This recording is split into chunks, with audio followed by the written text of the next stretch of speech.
So tonight our topic is sleep, and we have our wonderful speaker with us tonight, Laura Kustaborder. She is a holistic health practitioner and a seasoned physician assistant with expertise in trauma, burnout, and stress and neuroscience. Through her venture Approachable Asana, she uses energy work, mindfulness, embodied movement, and breath work to co-create spaces that facilitate healing, alleviate stress, foster self communication, and inspire intentional living. And you can find her, her website is approachableasana.com.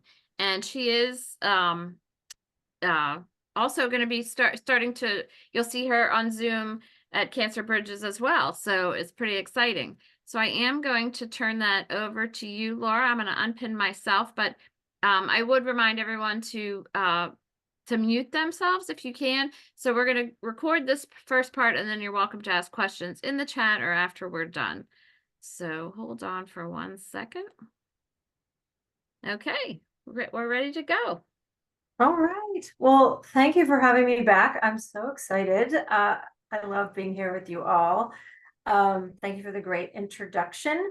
I did just want to let you all know. So this Thursday, we're starting a new program called Mind, Body, and Soul Connection. And so that will be the last Thursday of every month from 7 to 8. It's on Zoom, and it'll be a little bit different than this setup in that my hope is that it's a little more interactive. And so each month we'll talk about a different wellness topic, and hopefully we can, as a community, all bounce ideas off each other and just learn. So don't feel any pressure that you're not going to be forced to speak. No one's going to call on you. But if you have something to say or share, whether that's unmute yourself or in the chat, I welcome it. And this Thursday, we'll be speaking about how to be more present, something that I think is really important. Yeah, so before I share my slides, I think it's funny, Jen asked me about this topic, and at the time that we spoke, my sleep was garbage. So it's funny how things come into your life because you yourself need to work on them. And so I had gone through a very, still in the healing process of it, but gone through a very painful breakup with my significant other. And then 9 weeks ago, I had Achilles surgery. So my sleep was kind of a mess for a while. And so this made me do a really great reflection and self-analysis of my own stuff, which I think is really good. Sometimes we know all the things that we're supposed to do, and we can tell our friends and family the things that they're supposed to do to achieve a goal, and then we're not doing it. So as this was great for me as well. So just to keep it real, it's not like I'm coming to you with, oh, my sleep is wonderful. It was terrible until like not so long ago. And this was a great reminder of what I needed to keep doing for myself. All right, so I'm gonna go ahead and share my screen and we'll get started here. All right, so as Jen said, I'm a holistic wellness practitioner. You can find more about me at my website, Approachable Asana. I am going through some branding changes, so next time you see me, or maybe next month, things will be a little bit different, but we can talk more about that. And I wanted to talk about how we can create a restful ritual. Okay, why is this not working? There we go. All right. So I promise I won't put you to sleep with a little bit of science, but I can't help myself. I love it. I'm a nerd. I just wanted to start by talking about all the parts of our brain that are imperative to our sleep. So first, we've got the hypothalamus, which is a little peanut-sized gland. You can see it, an arrow pointing towards the center there. And this area of the brain is responsible for both sleep and arousal. And inside that area of the hypothalamus is the SCN, or the suprachiasmatic nucleus. And that's a really interesting part of the brain because it receives light from our eyes and it helps control our sleep wake rhythm. So basically our circadian rhythm, that pacemaker of our brain that lets us cycle through that sleep wake pattern. The hypothalamus also releases an amino acid called GABA. And that helps calm us and it helps decrease the arousal state so that we can actually get some restful sleep. Now, the next part of the brain is that big yellow part, all of the midbrain pons medulla. That's our brain stem, responsible for all the essential functions of life. But what it does in relation to sleep is it talks to the hypothalamus and it helps us control that transition from being awake to being in sleep. And it's super important for REM stage sleep. So it helps relax our muscles. It helps decrease our movement. And again, just kind of helps us with those transitions. And then next is our thalamus. That's right there, that little white oval bean-shaped thing in the center. And that relays information from our cerebral cortex back to the thalamus. And so when we're sleeping, this area is pretty quiet because we're asleep. And so we don't need that information. But what's pretty interesting about it is during REM stage sleep, it takes on a different function. And so it actually becomes active again and sends information back and forth between the cerebral cortex in the sense that you're dreaming. So these images are coming back and forth. So it plays kind of a double role. Next is our pineal gland. That's the area where melatonin is produced. And so a lot of us know about melatonin. Some people take melatonin. Melatonin is released in a peak and valley sort of release. It releases itself in peaks and valleys. So it peaks when we're sleeping and it's at its lowest levels when we're more awake. Next is our basal forebrain. So that also helps promote our sleep and wake cycle. And in this area of the brain, it releases adenosine, which supports our sleep drive. Now, what's interesting is adenosine and caffeine, they compete for the same receptor binding sites. So we all know that caffeine, keeps us awake. But caffeine actually counteracts that adenosine effect. So it disrupts our sleep drive. And then we've also got the midbrain, which is responsible for arousal. And then finally, the thing that everyone has heard of, and we talk about in neuroscience and trauma and healing, is the amygdala. So the amygdala is that almond-shaped area that helps process emotions and it stores emotions, which is why if you have any sort of trauma that you're going through, your brain actually remembers, and the amygdala has all of that emotional memory there. Now, this area of the brain in sleep is really active during REM sleep. So, we've got the images going back and forth between the thalamus and the cerebral cortex, and we've got the amygdala releasing and discussing back and forth with the brain about emotions. Now, we all have different biological rhythms. So the circadian rhythm is our 24-hour sleep-wake cycle that we've heard of. We also have that diurnal cycle, which is the night and day, and that may be different if you have shift work and your day-night is different than what's light and dark with the world. And then we also have an ultradian rhythm, which is less than 24 hours. And that is sort of our active time. Again, it peaks and valleys like melatonin does, but it's like it peaks and you're really active and you can be creative and you can get more things done, and then you need a rest. And so it kind of cycles through multiple times throughout a 24-hour period. And then we also have different chronotypes. So each person has a different chronotype that impacts their rhythm. And that's where we get the early birds and the night owls, because we have different chronotypes. We have all these different rhythms along with all these different parts of our brain.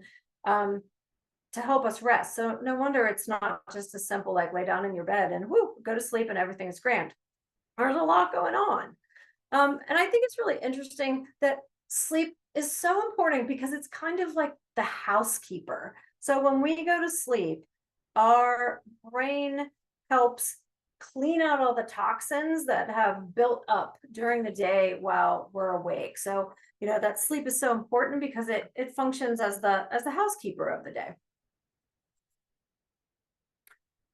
Now, sleep hygiene. I know some of you are probably rolling your eyes because you've heard all this stuff before, which is why I put this statement here. Been there, done that. Like you all know, stop eating, eliminate screen time, yada, yada.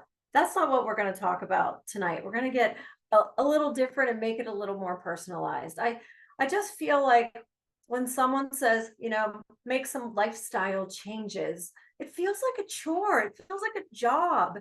And no one wants that. And there isn't a one size fits all for sleep. So that's why I thought it was important that we talk about how we can make a ritual out of this and we can make it fun and relatable and something that is personal to you.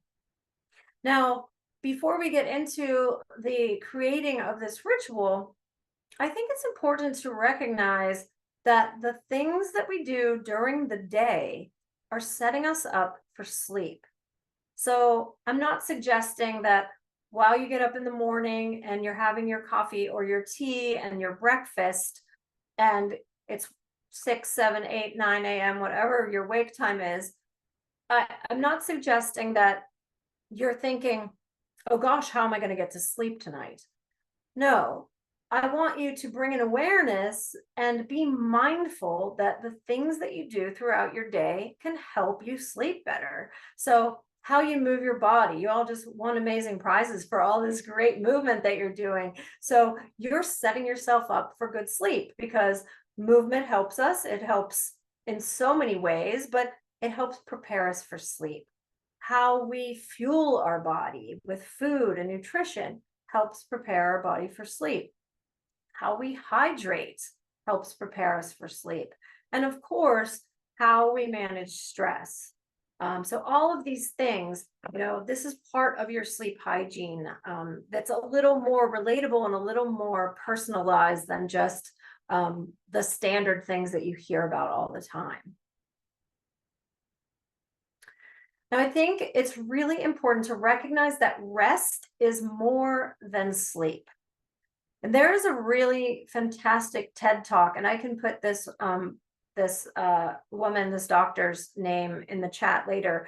Dr. Sandra Dalton Smith. She has a TED talk, and she has a great little quiz that you can assess what your rest deficit is, and it's kind of eye-opening to see that you might have more than one area here that you're a little depleted in. And we're going to run through all of these. So first is physical rest.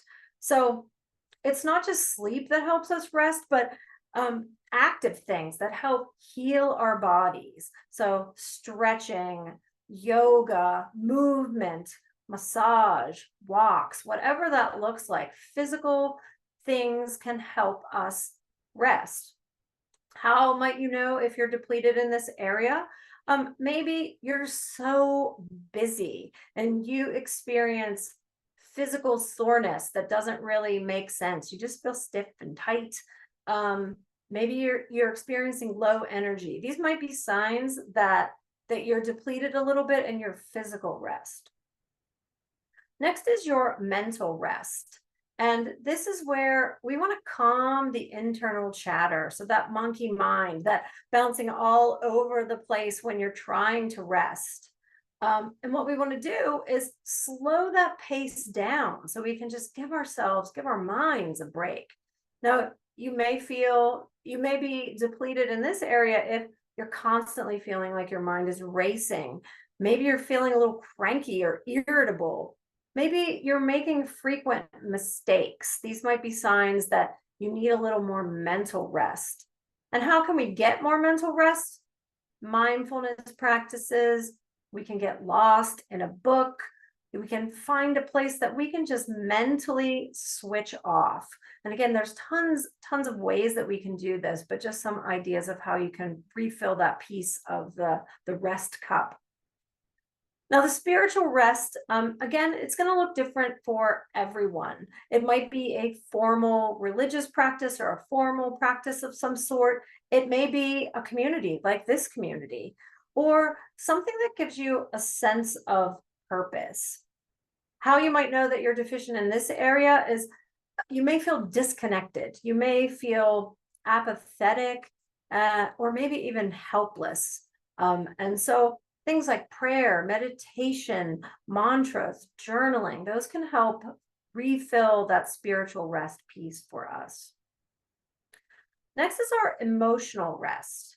You may feel a little depleted in this area if you're constantly focusing on the negatives. If you feel like you're overwhelmed with negative emotions, maybe fear, anxiety, depression, worry. Now, this is a space where you need to self-advocate and really honor your emotions instead of pressing them down and thinking that just ignoring them is the right answer. We need to honor them and feel them so that we can fill this piece of our cup. How can we do this? Find what refreshes you. Increase your self-care, whatever that looks like for you. Feel all of those emotions. Find connections with people or communities.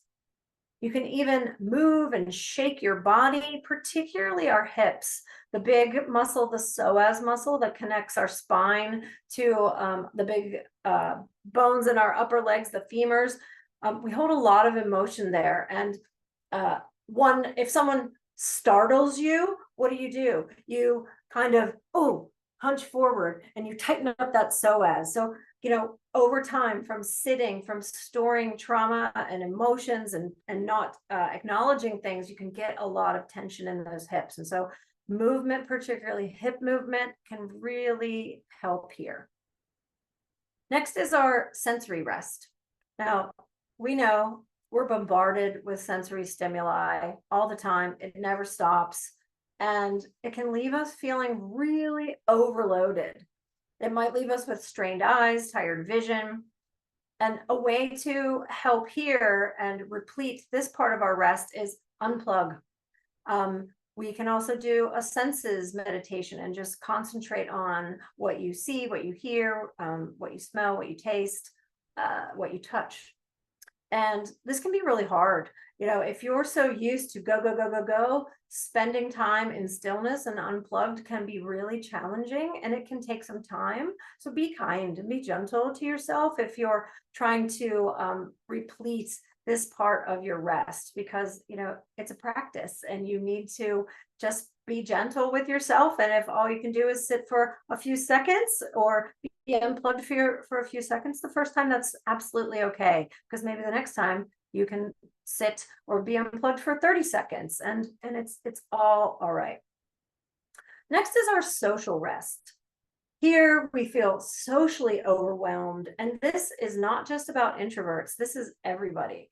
We may feel detached or lonely. We might struggle to have face-to-face conversations with one another.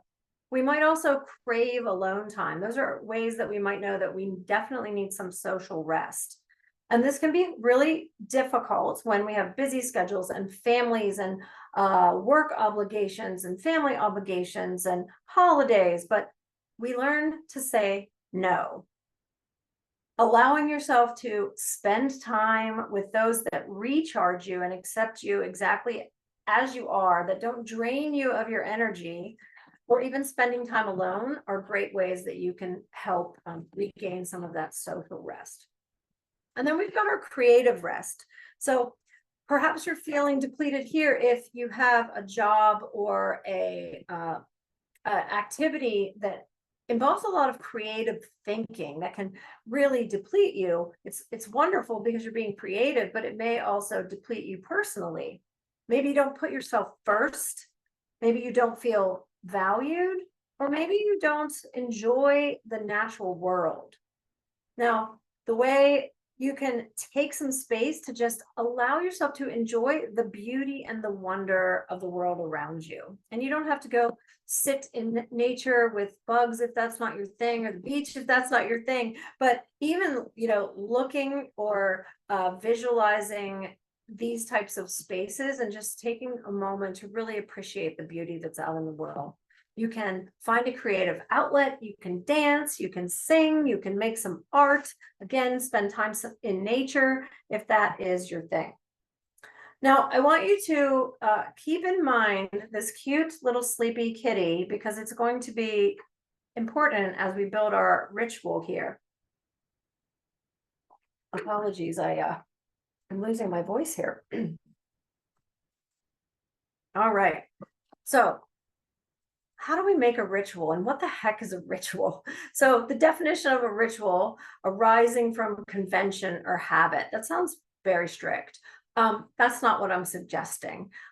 Our sleep ritual creation doesn't need to be rigid. And in fact, making it too rigid might make you more frustrated if it's not immediately successful, or if you find some bumps in the road.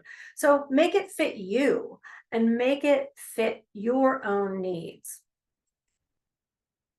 And the reason I asked you to remember this little kitty is because these things that I'm suggesting, we're going to purr, except we're going to really purr. We're going to add an extra R. So our first letter here, P, is going to be prepare. So how do we prepare ourselves for sleep? And this is long before you get yourself in bed. You want to set the tone. So maybe you get home. You need to make that shift and gather things that you might need to begin to prepare for sleep. So maybe you would like to take a bath. Perhaps you'd like some scented candles or some essential oils. These are things that you could get going, light some candles, some calming scents like lavender or whatever your favorite calming scents are. You can have the lights a little bit dimmer in your home. You can put on some soft, soothing music. You can even eat and cook in a mindful way. And these things can help prepare you for sleep. Have some relaxing conversations. So all of these things are just getting us ready. Perhaps creating a restful nook in your home. Now, this might not be something that everybody can do. Maybe you have children or nieces or nephews, and your restful nook might be on the move. So maybe you just have various spaces where you can have your quiet time. It could be a special space in your home. It could be a corner of a room. It could just be a comfy place, but a place where you have everything you need. So this is just all about gathering all the stuff that we need to get ready for sleep. And then begin to get yourself in the mindset of sleep. So starting to down regulate. So not a good time for you to pop on your favorite aerobics video or put on heavy metal rock and roll or whatever, unless of course you find that restful and soothing. But really we're just starting to wind it down. And I think this is a really good place if you use any devices for sleep, like say you use a CPAP, make sure that all the pieces and parts are all set up. Everything is ready to go so that when you get to the point of sleep, you don't have to hunt for things. So anything that you need, any of the tools, that's part of the P in our purr or prepare. Next, we're going to unwind. And so taking a look at what makes and what helps you relax. And this is likely to look different for everybody. And we're making that shift from the sympathetic nervous system, so where we're go, go, go, and starting to wind down into that rest and digest, so that slower nervous system. And some things that may help here, again, You've already prepared things. Maybe you'd like to take a nice Epsom salt or essential oil bath. You've already got all that ready. Maybe you have a hot tub that you'd like to have a little soak in. Maybe this is a great time for you to dig into that book that is your current read. Again, nice soothing music. Maybe you like to journal, and that helps kind of brain dump to help you unwind. You can do some relaxing movement, and this can be simple stretches. It doesn't have to be a formal yoga practice at all. In fact, you might not want something so vigorous, maybe just simple stretches on the floor, on the bed, some gentle movements in a chair, just nice soothing movement that again helps release that GABA, that amino acid that helps us decrease arousal and feel a little bit more calm. Touch. Self-massage is great to help us wind down, or if you have someone who can massage your shoulders or would like to massage your hands or your feet, but this doesn't require anybody. You can do this yourself. You can get your favorite lotion, give yourself a little mini massage, hands, feet, neck. You can do some energetic work like Tai Chi or Qigong if these are practices that you are familiar with. And even if you are having sex, sex can help decrease that sympathetic nervous system. It helps increase the neurotransmitters such as prolactin that promotes falling asleep easier. Again, oxytocin is released, helps regulate your sleep. So there's lots of different things, and this is going to look different for every single person. So really just taking a good look at what works for you and what helps you unwind. So we've got P, prepare, U, unwind, and our final parts of our purr, like a little kitty, are release and relax. And so meditation, if you don't have a formal meditation practice, it doesn't matter. Just taking a few moments and being unplugged and sitting still, quiet. You can walk slowly, doing that mindful walking. Lots of different ways to address this. Slow breathing and bringing an awareness to your breath can be really helpful. And this release and relax, these things occur either right before you're ready to go to bed, or these can be done in bed. So, and maybe both. So there's no rules here. This is what works for you. You can also do progressive muscle relaxation, which is where you tense and relax the muscles. There's autogenic relaxation, which is how we use our mind to help our body relax.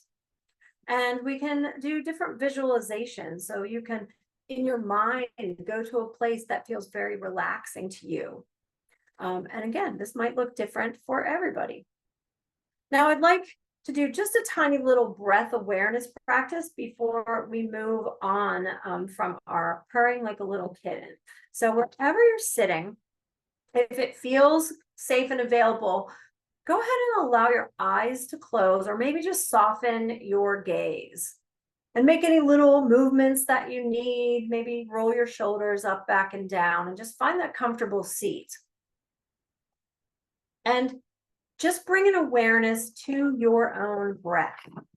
Don't change it, don't modify it, just see what you notice. Maybe you notice the temperature of the air when you breathe in. Maybe you feel how it's a little bit different as it warms in the back of your throat. Notice the gentle rise and fall of the chest.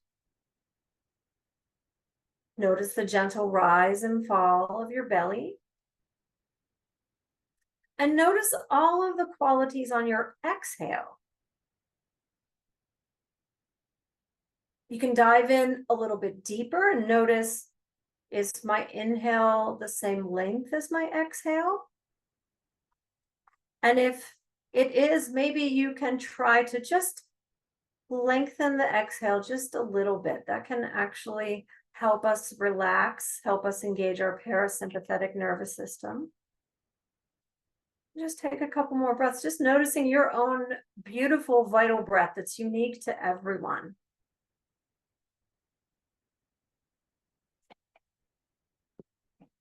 And take 1 or 2 more breaths like that. And then when you're ready, go ahead and slowly open your eyes or let the light back in. And just take note of how that short little practice that we did it make any difference?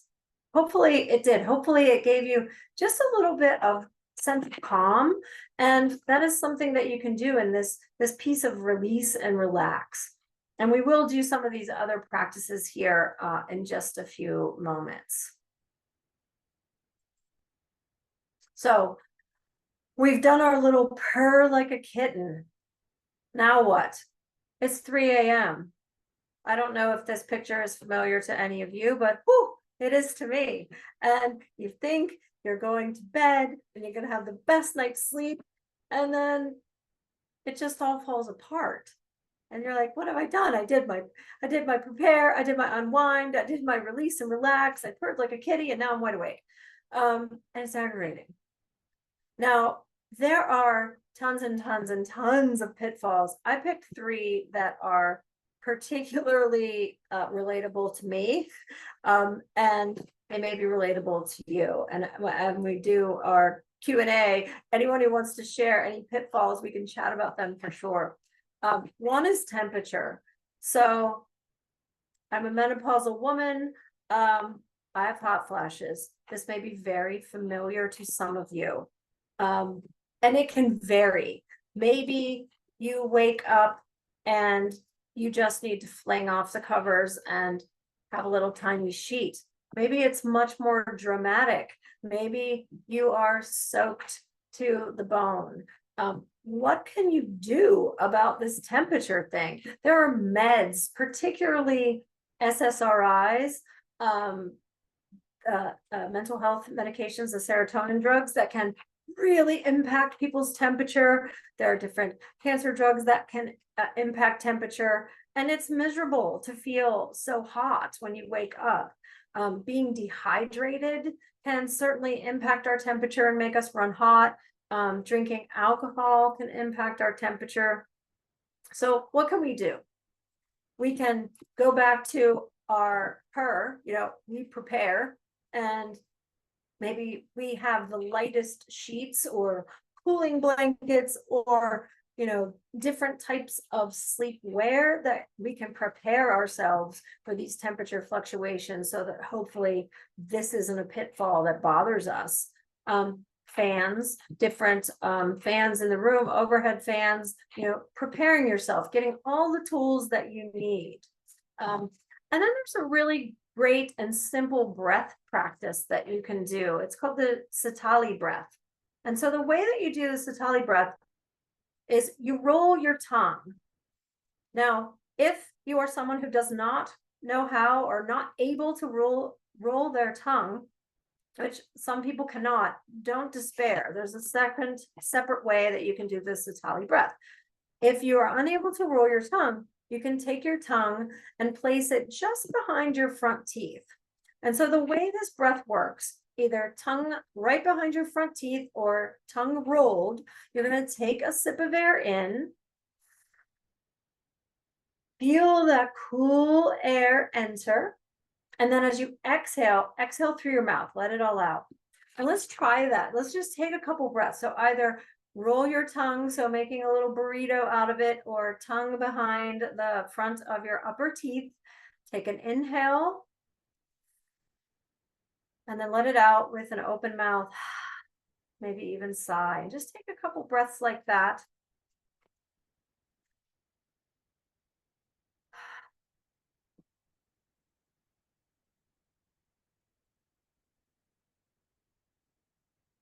And then return to your natural breath and just notice whatever you notice. Did you feel a little cooler? I find this a really nice breath in the summertime, and it's great if I wake up sweltering and feel like I'm about to burst into flames like a phoenix. So these are all some tricks, and you all may have many more tricks to deal with temperature. Next, the busy mind. Oh, the worst. You wake up and it's always 1 a.m., 3 a.m., and your mind just won't stop. You're thinking of to-do lists, things you forgot, plans that you didn't make, something that you were supposed to cook, those cookies, those cupcakes, your appointments.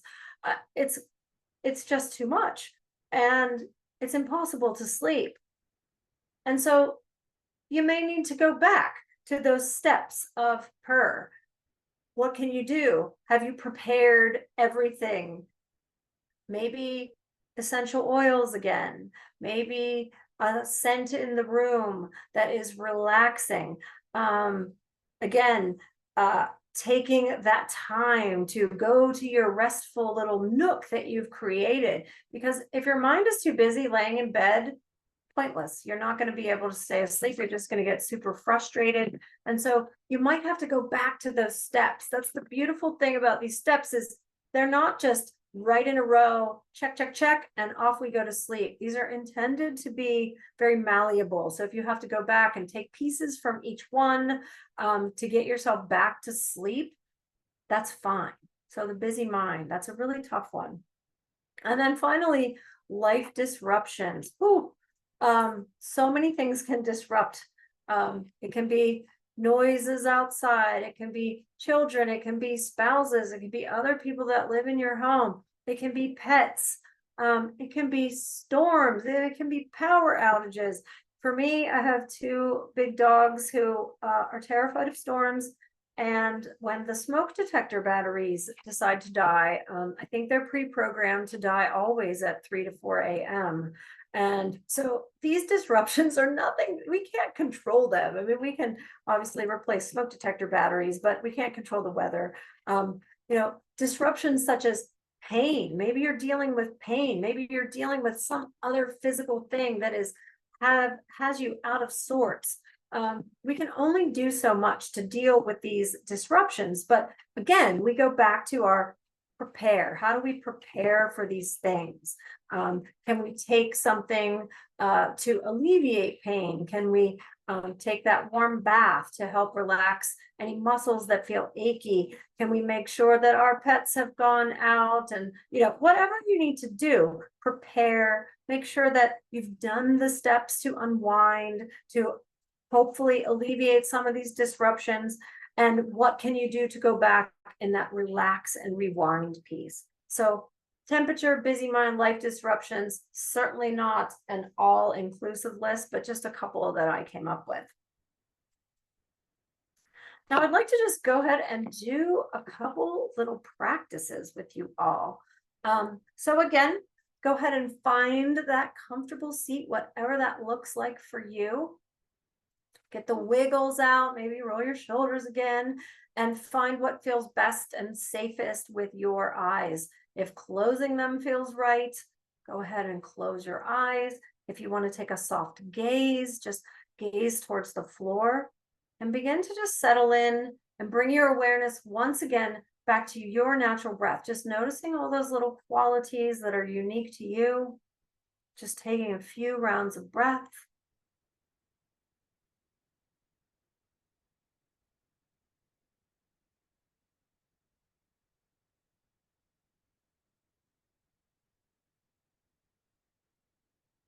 And as we talked about before with the breath awareness, see if you can lengthen your exhale just a bit.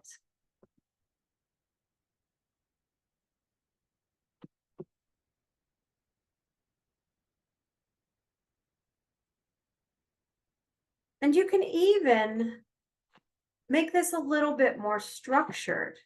You can allow your inhale to go to a count of 4 and allow your exhale to go to a count of 6, 8, if that feels all right, without putting too much strain on your breath.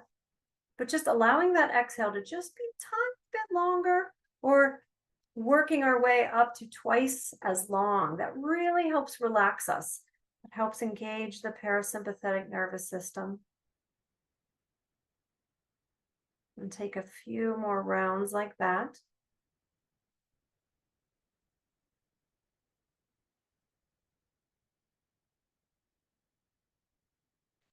And after that next elongated breath, just allow yourself to return back to your natural breath.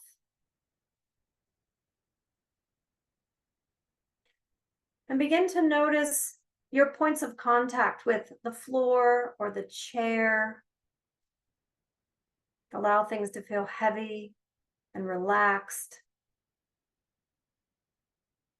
Notice where your hands might be in contact with your thighs or in your lap. Notice your nice tall spine and imagine that there's little string just lifting through the crown of your head so you're just as tall as you can be.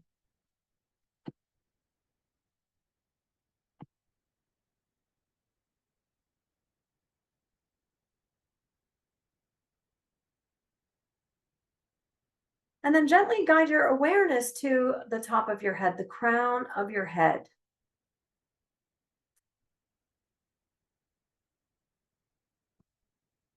And we're going to scrunch up all the muscles in our forehead, squeeze them tight, tight, tight, and then relax. And then squeeze your eyes tight as they can be. And relax. Clench your jaw, your teeth together. Tighten all those muscles in your cheeks and your jaw. And then relax. Working your way down into your arms. You can even make fists, tightening and just making your arms as tight and stiff as they can be. Hold it, and then release. See if you can squeeze the muscles in your chest, your belly, your side ribs. This one's a little bit harder. And then release. And then same with our legs. Squeeze the muscles to the bone. Maybe curl your toes like you're making fists with your feet. Squeeze, squeeze, squeeze. And then release. And then allow yourself to come back to your natural breath and just check in. Just check in with how the body's feeling. This is a great place to see if there's any tension that you're holding on to. And if so, you can go back and repeat that. We just did progressive muscle relaxation, that tightening and that releasing.